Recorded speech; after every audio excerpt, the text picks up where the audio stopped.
Hey everybody, it's Jork. Welcome back. I hope you're doing great wherever you are in the world.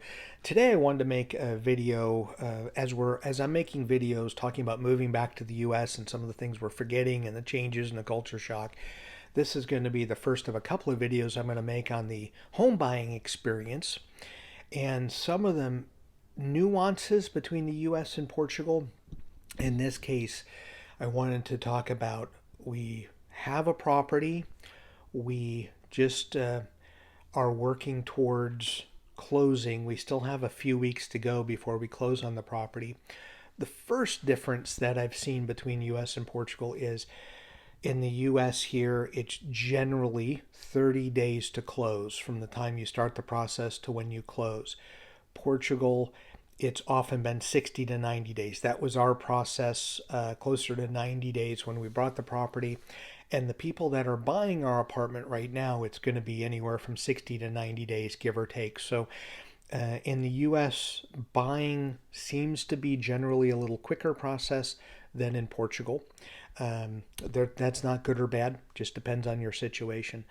What is interesting though is I've made many videos over the years about Portuguese, the bureaucracy, the amount of paperwork, the amount of things you got to do.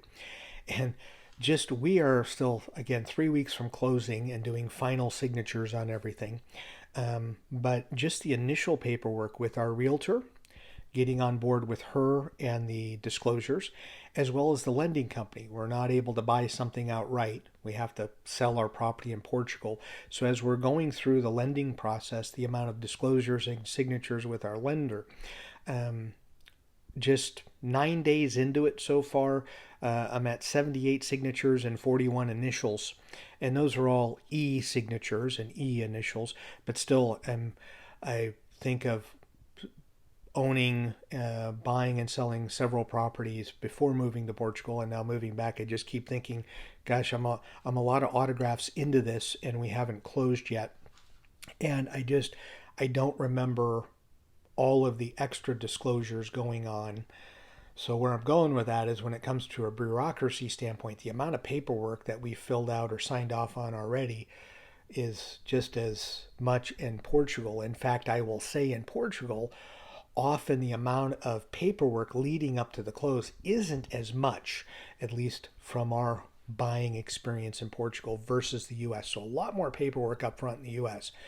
As we get to the closing, what'll be interesting is closing in Portugal was a much more formal process. There were, I think, 11 people in the room for that, whereas in the US, usually you go to like a title company and it's one person and you sign your life away. But it is interesting as you're going through listings of property, the process, at least in the US, you have Zillow, Realtor.com, Redfin, a bunch of other Remax, Century 21, all the sites. In Portugal, the main aggregate is Idealista.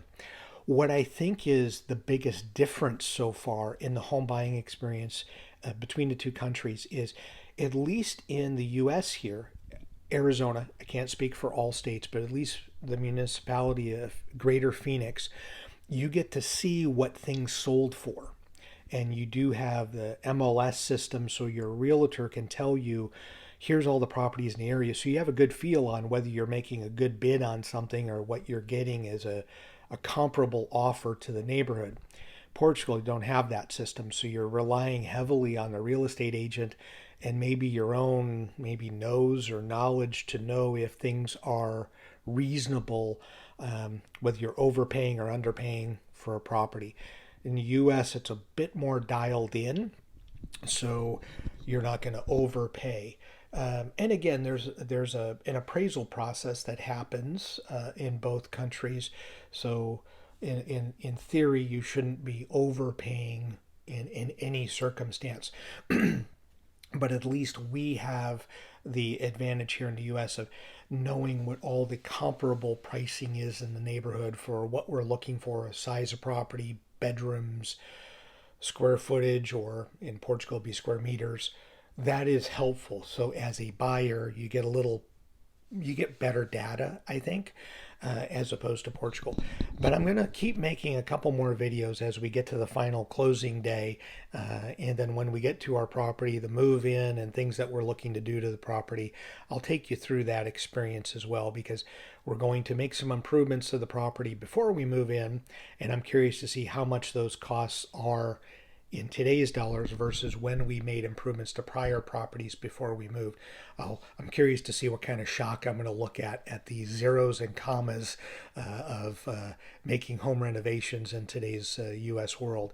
But as always, I just wanted to show you and give you some of the update and my first impressions of the beginning of the home buying experience here in the U.S. versus what it was like in Portugal. Thank you so much for watching, and enjoy your travels.